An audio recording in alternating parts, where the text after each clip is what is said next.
What a game. What a game of football. I predicted a draw. I didn't predict Belgium to get knocked out this early though. So kudos, props to Morocco for doing a great job. End up topping the group with 7 points. Give it up to Morocco. Croatia, however, I did predict to get out the group and to come in second, and they did exactly as I thought. So congratulations to Croatia. I have to say, book to all my Croatian people watching the video. Idemo, Hrvatska. Great job, man. Great job. A win, 2 draws, 1 goal conceded. Croatia have done a great job so far, I gotta say, man. They've done a great job so far, but the job is not over. It ain't over. Look, congrats to Croatia. Hard luck to Belgium. Belgium, our team I actually followed at the 2018 World Cup. They were the team that I actually chose to be like the team I'm following. But after, the group stages where I didn't predict Croatia to get out, Croatia, they were doing well. They got all the way to the final. And the Croatian fans got behind the channel. They supported me. And I have to say, thank you very much. This time around, I haven't doubted the Croatian team. And they're yet to let me down. So, there we go. It's been a long journey, 4 years on. And I have to give Zlatko Dalic a whole lot of credit for overseeing the transition of this team. There's about 15 players from the squad in 2018 that didn't make it back in 2022. And it's been smooth. It's been smooth. I know everyone was actually worried about this Croatian team and where they're going to find the players to replace the really good ones back in 2018. Listen, man, you got your answer. The team looks settled. The team looks good. A mixture of youth and experience as well. So give it up to Dalic, man. Dalic is the man. Because you know what? Even though Croatia only needed a draw to go through, which they eventually got, they never played for a draw. Croatia never played for a draw in this game. The pressure was on Belgium, and the pressure was too much for this aging Belgian team where the golden generation is now pretty much over. Most of them won't be back for... That's if they'll even qualify for the next World Cup. That's a great question to ask.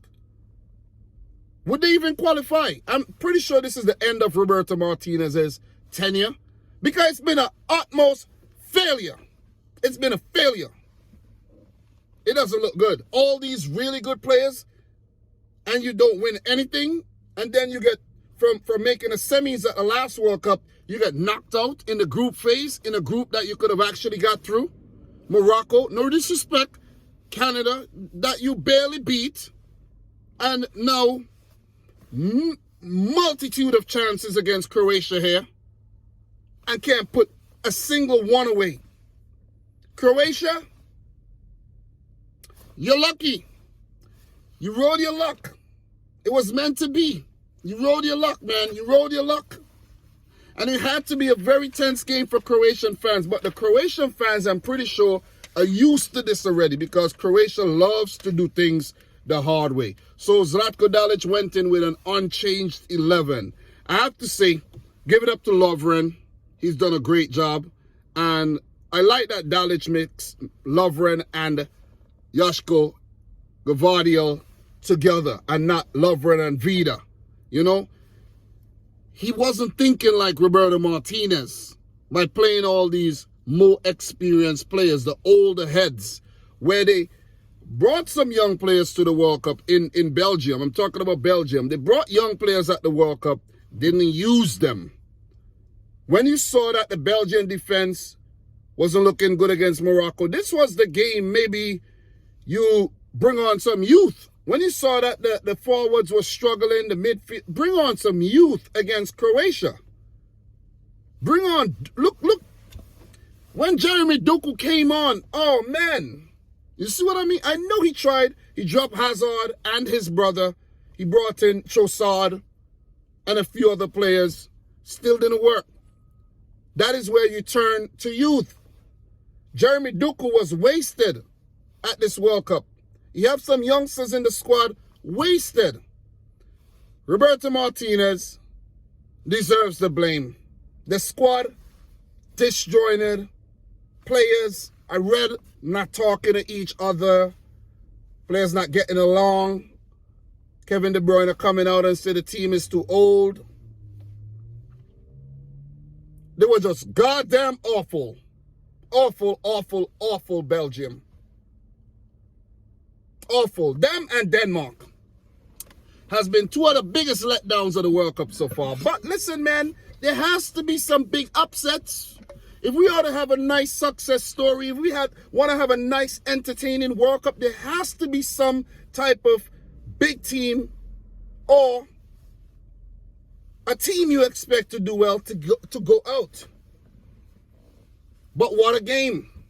What a freaking game, man. What a game. So I expected Lukaku to start. He didn't start. Dries Mertens, it's been a waste at this World Cup. He had a great chance, 13-minute, great ball by De Bruyne. He squandered the chance.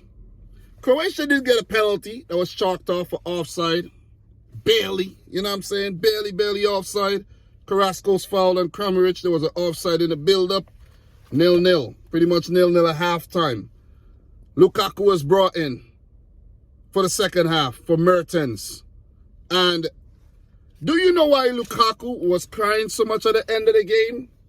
The man had about 5 to 6 chances to punish Croatia, celebrate in their faces, and march into the round of 16. And he missed every single one. Close range, open goal. Put me in, please. And Lukaku failed to put in a single one. Give it up to Joško Gvardiol as well, because he was massive at the back, throwing him off for quite a few of those chances. But come on, man. Come on, Lukaku, you have to score. He did hit the post as well after the big block from the Carrasco shot. Croatia barely hang on. Croatia had their chances as well. Brozovic, Modric had 2 chances saved. There was another one saved as well. So, look, Croatia had their moments where they were dangerous. They were positive. But I have to say, at the back end there, when Doku and Tielemans came in, the game got so tense. Lukaku had a ton load of chances. Hazard and his brother came on. Lukaku had a ton load of chances, and I don't know, man. Remember when Doku did his thing and got the ball into Lukaku and he hit his chest, and Livakovic had to like snatch it from going into the goal? Oh my God.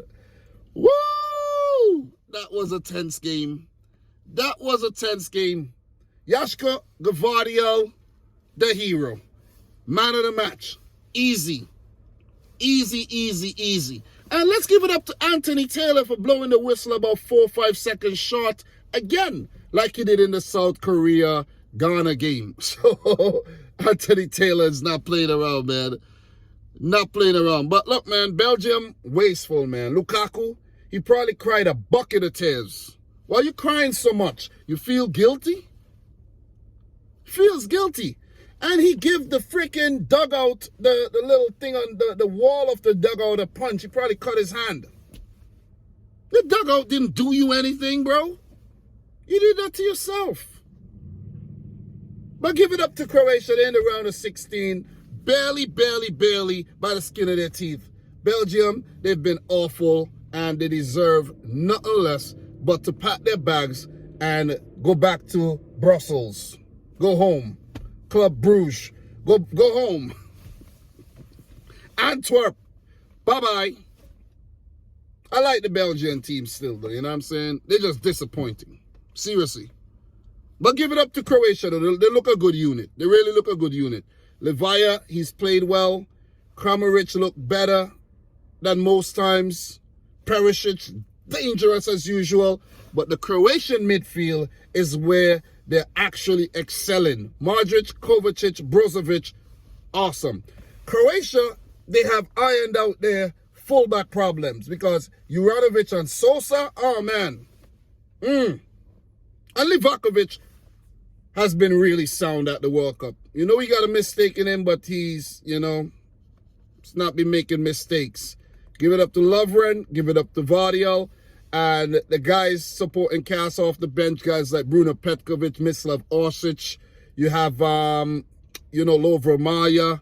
Who else you got coming off the bench there, usually in the games, man? Shout outs to everybody, man. Shout outs to everybody. Josip Stanisic. A lot of the players in the backup have not been really used yet. And that's fine. That is fine. Nikola Vlasic is another one. That is fine. Because Zlatko Dalic knows his best 11, and you can't be chopping and changing and being so indecisive. So look, man, I'll talk about this some more later. Croatia into the round of 16 with a brilliant draw against Belgium. Barely draw, 0-0. Croatia face Spain, or it could be Germany, but it's most likely going to be Spain. Most likely will be Spain. Could it be Costa Rica? Could Costa Rica beat Germany and the Spain-Japan game ends in a draw? Maybe.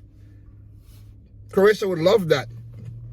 Because them and Spain have been some really crazy games over the last 3 years also. I think Spain beat Croatia like 6-2 or 5-3 or something. 5-4, whatever. And there was like, Spain got beaten when they went to Croatia in the Nations League. I can't remember exact scorelines, but it's been a good contest over the last few years. But look, guys, big up to all the Croatian massive in the house. It's your boy Dominic Rich. Make sure you subscribe to the channel if you're new. Let's continue this journey into the round of 16 and hopefully beyond. So, look, like the video if you haven't yet done so. Let me know your thoughts down below. And Idemo Havatska. Okay? Peace, guys. I'll talk to you soon.